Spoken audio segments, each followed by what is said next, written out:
Olá, meu nome é Diego Gazola e venho convidar você para acompanhar a expedição Nascentes da Crise, uma viagem entre o Peru e o Brasil, em que eu vou realizar buscando melhor compreender as mudanças climáticas e a relação entre a Amazônia e a Cordilheira dos Andes e esse processo de mudanças climáticas que a gente tem sentido muito aqui na região centro-oeste e sudeste do Brasil. Essa viagem é inspirada nos estudos do cientista Antônio Donato Nobre, do INPE, Instituto Nacional de Pesquisas Espaciais, que elaborou o relatório Futuro Climático da Amazônia. Essa série, que foi apresentada no programa fantástico da Rede Globo, Amazônia, Sociedade Anônima, aborda um pouco sobre esse contexto. Na zona do Equador, você tem as florestas do mundo. Nos trópicos, você tem os desertos.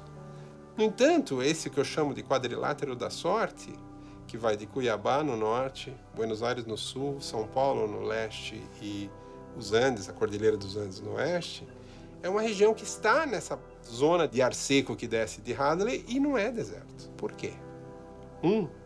É a floresta amazônica, que produz esse ar super úmido. E o segundo fator é a Cordilheira dos Andes, que é uma barreira de 6 mil metros de altura, que é como se fosse uma parede. Aí esse vento úmido bate nessa barreira e vem irrigar essa zona que de outra forma seria deserto. Bom dia, cheguei aqui em Rio Branco, capital do Acre, para começar esse projeto Nascentes da Crise, para a gente buscar juntos compreender melhor as mudanças climáticas que a gente tem vivenciado ou ao menos noticiado, escutado pelas mídias aí pelo Brasil afora. O estado do Acre é muito interessante porque ele pertencia aproximadamente 70% ao Peru e 30% à Bolívia. Para ter uma ideia do tamanho do Acre, ele ocupa uma área mais ou menos 10 vezes maior que o município de São Paulo. Esse ônibus vai até a cidade de Assis Brasil, vamos junto, né? Vai até Assis Brasil, que fica na fronteira com o Peru, uma viagem de 6 horas de duração, que sai aqui do terminal de passageiros de Rio Branco. O ônibus já chegou, vou correr para lá para não perder esse transporte, porque o próximo é só amanhã cedo. Falou, valeu! Esse cenário aqui ao longo da estrada que conecta Rio Branco, a fronteira com o Peru, que é bastante desmatado. Isso é praticamente uma verdade sempre na Amazônia. Onde tem estrada, seja ela asfaltada ou de terra, tem seres humanos. Onde tem seres humanos tem ocupação e devastação. Nesse momento a gente está a uma altitude aproximada de 160 metros de altitude em relação ao nível do mar. Mas quando a gente chegar lá em Cusco, serão 3.300 metros de altitude. Vamos seguir? Agora, acabamos de chegar em Porto Maldonado, a porta de entrada da Amazônia peruana. Depois de, como está na placa, não tem como mentir, 223 quilômetros da fronteira do Brasil até essa cidade base para explorar essa região. Em geral, quando a gente estuda nos livros de geografia sobre a floresta amazônica, tem uma série de fantasias na cabeça para imaginar aquele cenário. Essa é uma floresta praticamente intacta de uma reserva aqui no Peru, na região de Madre de Dios.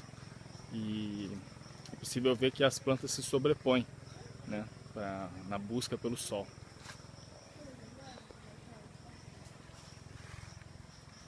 A 30 metros de altura, uma ponte que você atravessa quase 300 metros em meio às árvores aqui na Amazônia peruana.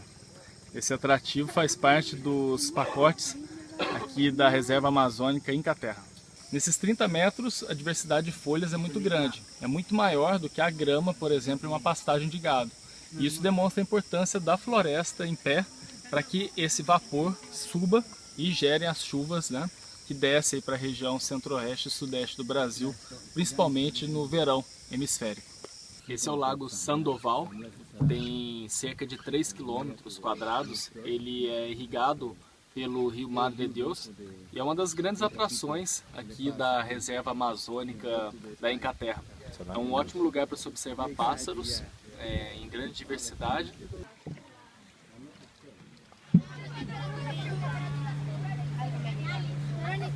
O projeto Paquete de Hojas, ou Pacotes de Folhas, da organização ACER, aqui de Porto Maldonado, começa no Rio.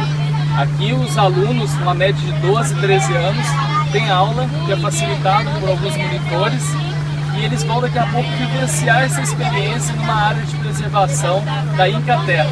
A gente está acompanhando essa viagem que tem como cenário o Rio Madre de Deus.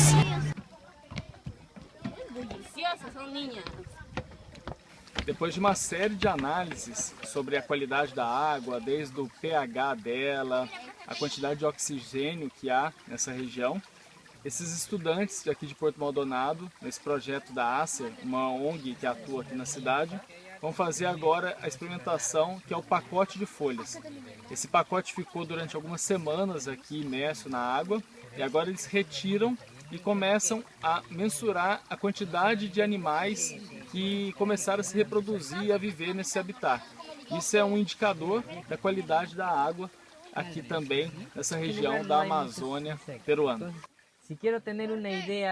Após percorrer 108 quilômetros, a gente chegou aqui num pueblo que chama Los Pampas. Aqui é uma região de mineração, principalmente garimpo, muitas vezes ilegal, aqui no Peru, no meio da floresta amazônica, né? Para vocês terem uma ideia, nesse cenário árido, a gente está no meio da floresta, ou seja, o impacto que causa não só ambiental das árvores que estavam nesse lugar, mas esse mercúrio que é utilizado, que corre pelos rios adiante aqui, no sentido da Amazônia brasileira, são muito grandes esses impactos. Buenas tardes!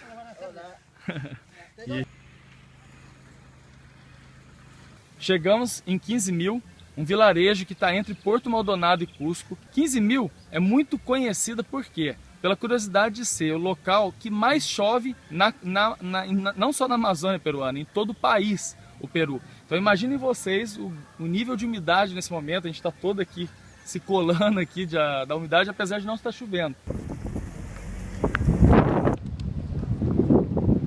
Primeira chuva desde o começo dessa viagem do Nascentes da Crise, lugar totalmente especial, entre 15 mil e o alto da cordilheira aqui dos Andes nessa região, 4.725 metros de altitude. Preciso confessar que fiquei extremamente aqui emocionado, assim. Um lugar que eu sempre tive essa vontade de um dia chegar, e é justamente aqui na frente, o primeiro sinal de que a floresta está dando lugar aos rochedos. Então aqui essa transição entre ao fundo, que parece ser uma queimada, mas não foi uma queimada que passou por ali, a Cordilheira dos Andes, e aqui a Amazônia peruana. Olha que lindo. Após a gente passar de 3.800 metros de altura, a pouco mais de 100 quilômetros para chegar em Cusco, começam as alparcas, os animais característicos dessa região. Então imagina, você sai da Amazônia brasileira e chega nesse frio em poucas horas.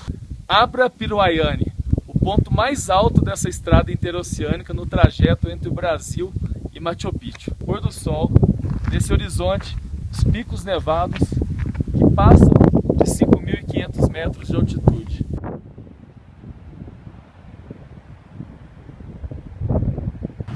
Ontem, dia 15 de outubro, pela noite, a gente chegou em Cusco, essa que foi a capital imperial dos Incas, uma das cidades mais antigas do mundo permanentemente habitada, e aqui vai ser a nossa base para explorar esses multicaminhos que conectam a Cordilheira dos Andes à Amazônia. Bem, Machu Picchu, né, com essa vista que todos já conhecem, através da informação aqui oferecida pelo meu guia, né, o Fred, é um nativo daqui. Ele estava explicando essa relação entre a Cordilheira dos Andes e a Amazônia, porque nós estamos aqui nesse ponto, aproximadamente aí 2.500 metros de altitude. Aqui, abaixo é 2.450. E se você imaginar aqui que aqui tem as casas, né, de que era uma cidade, tem a praça, esse era um local de devoção, né, devoção às montanhas, que tem a montanha mais jovem aqui na frente, a Huayna Picchu, e a mais antiga aqui em cima. E essa conexão das águas, inclusive nesse momento está chovendo, ela é totalmente compreensível. Por quê? Porque a gente está aqui nessa curva, onde essa massa de ar quente que vem desde o deserto do Saara, cruza todo o Oceano Atlântico e entra no Brasil, mais ou menos como se fosse interpretando uma avenida, entre São Luís no Maranhão e Macapá no Amapá, forma as chuvas que vai do leste para o oeste, banhando toda a bacia amazônica.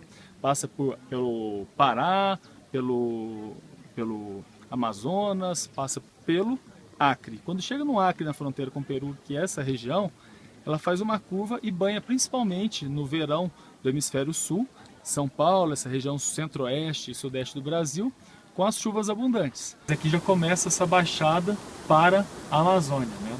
Se fosse em linha reta, esse norte aqui seria como poucas dezenas de quilômetros já tem a floresta.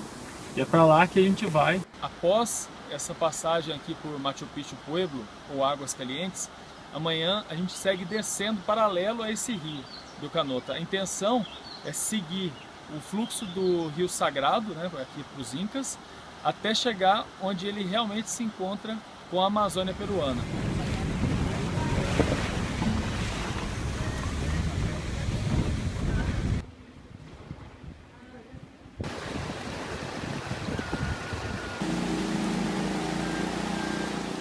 Depois de 3 dias indo paralelo a esse grande rio, que é o Rio Canota ou Rio Urubamba, nós chegamos nesse ponto, um povoado que chama Ibochote, que é onde é o último local acessível por estrada para se acompanhar esse rio.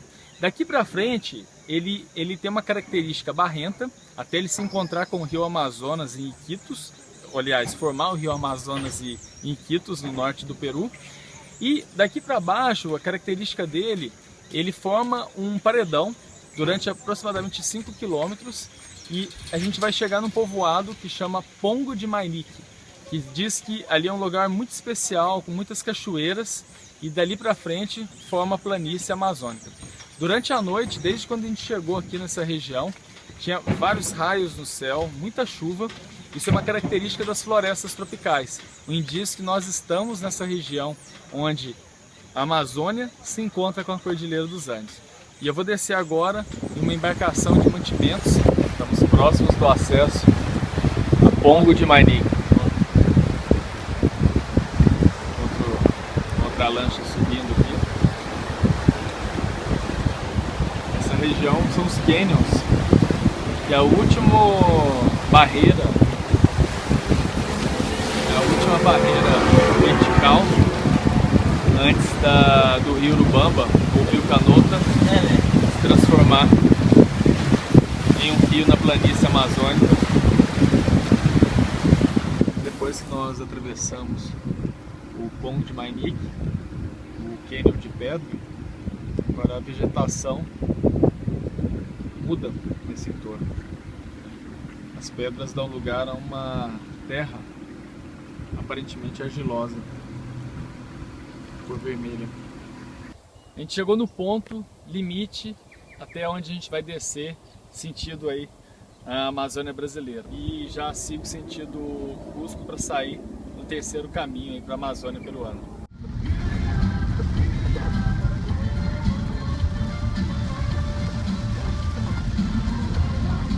Um programa muito interessante de reflorestamento nessa região do Parque Nacional del Manu, aqui no Peru, é o que está acontecendo nesse momento, né? Um carro do governo aqui local, de Madre de Deus, fazendo transbordo de mudas de árvores nativas para as comunidades tradicionais que ficam nessa região de amortecimento.